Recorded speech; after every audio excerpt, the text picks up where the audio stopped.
Welcome दोस्तों।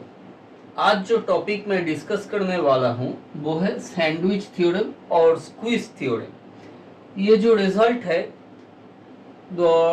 Theorem भी कह सकते हो आप, वैसे ये थ्योरम ही है, इसका प्रूफ भी है, पर मैं इसको एज ए रिजल्ट ही डिस्कस करूँगा क्योंकि मोस्टली जो लिमिट के प्रॉब्लम्स होते हैं उनमें हम ये रिजल्ट यूज़ करते हैं उनको फाइंड करने के लिए, रिजल्ट फाइंड करने के लिए। तो चलो देखते हैं।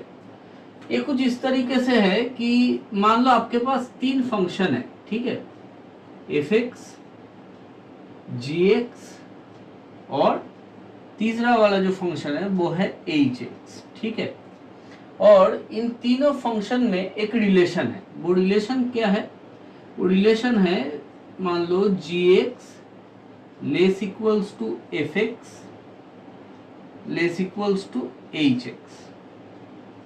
अब हाँ, एक चीज मैं पहले ही बता देना चाहता हूं कि इन तीनों फंक्शंस का जो डोमेन है वो कॉमन डोमेन होना चाहिए। मान लो, मतलब ऐसा होना नहीं चाहिए कि ये क्लोज्ड इंटरवल 1 2 पे डिफाइंड होगा तो ये तीनों ही क्लोज्ड इंटरवल 1 2 पे डिफाइन होना चाहिए, तभी ये रिजल्ट होल्ड करता है।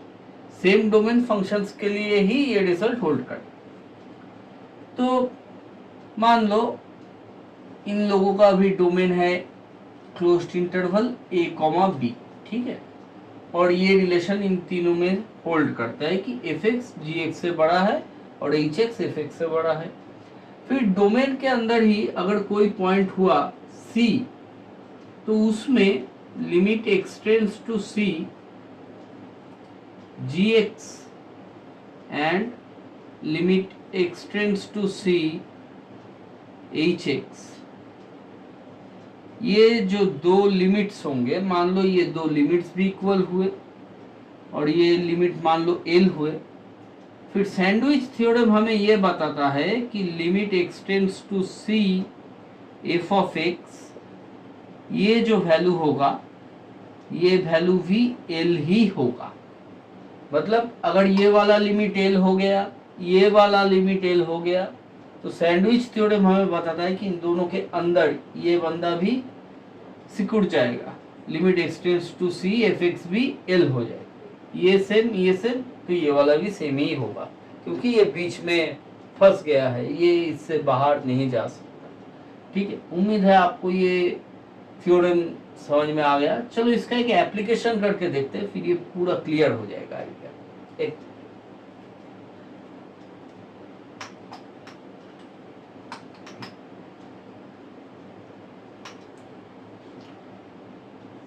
तो चलो एक लिमिट फाइंड करके देखते हैं। वो लिमिट मान लो कुछ इस तरीके से दिखता है, लिमिट एक्सटेंड्स टू 0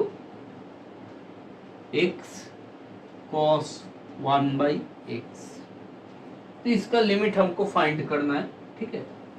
अब देखो एक बात, सीधी सी बात है कि x टेंड्स टू 0, इसका लिमिट कुछ इस तरीके से हम लिख सकते हैं, लिमिट एक्सटेंड्स टू 0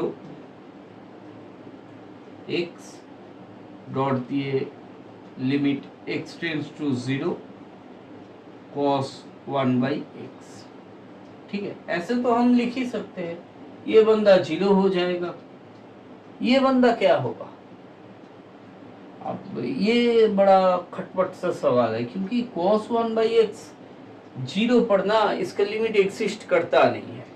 अगर ये बंदा एग्जिस्ट करता और इसका लिमिट फाइनाइट होता तो उसको हम 0 से मल्टीप्लाई करते, 0 आ जाता, सीधी सी बात थी। पर इस लाइन के बाद मैं 0 लिख नहीं पाऊंगा क्योंकि ये तो 0 होगा, ठीक है, ये लिमिट एग्जिस्ट ही नहीं करता, तो कैसे मतलब मैं लिख दूं ये 0 फिर नहीं होगा, फिर हमें कोई और रास्ता ढूंढना पड़ेगा। तो और रास्ता क्या है? पहले जब हम ट्रिगोनोमेट्रिक फंक्शन के बारे में सीखे थे तो उनका रेंज के बारे में सीखे थे। तो cos x का मैक्सिमम वैल्यू क्या होता है? 1, और मिनिमम वैल्यू क्या होता है? -1, कोई भी x हो। तो ये तो मैं लिख ही सकता हूँ ना, -1 less than cos 1 by x less than equals to 1, ये तो मैं लिख ही सकता हूँ क्योंकि ये तो cos का रेंज है। अब देखो मुझे चाहिए क्या, x इंटू कॉस 1/x, तो मैं x से तीनों साइड पे मल्टीप्लाई करता हूँ, फिर क्या आ जाएगा -x less equals to x cos 1/x less equals to x। ठीक है, अब लिमिट चाहिए तो तीनों साइड पे लिमिट ले लो,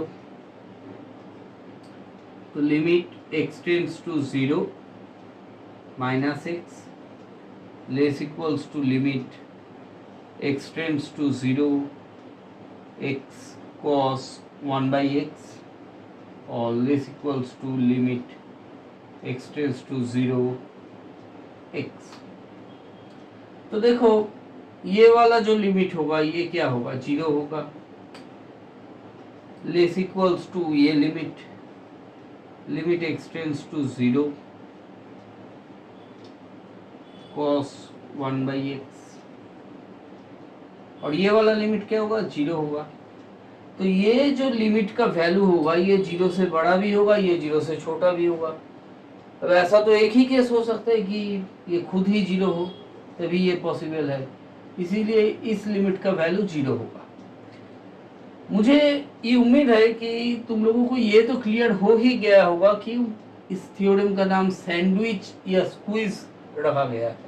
तो देखो ये जो एक्सप्रेशन है ना, इसका जो लिमिट है, मतलब नीचे देखो सेम है, ऊपर देखो सेम है, तो दोनों के बीच में बस कॉम्प्रेस हो रहा है, कॉम्प्रेस्ड हो रहा है, इसीलिए सैंडविच जो हम रेगुलर डेज में देखते ही है, सैंडविच और स्क्वीज का नाम दिया गया है इसको। अगर वीडियो पसंद आया तो लाइक करो और अपने दोस्तों के साथ शेयर करो, चैनल के साथ जुड़े रहो और भी अच्छे वीडियोस के लिए। धन्यवाद।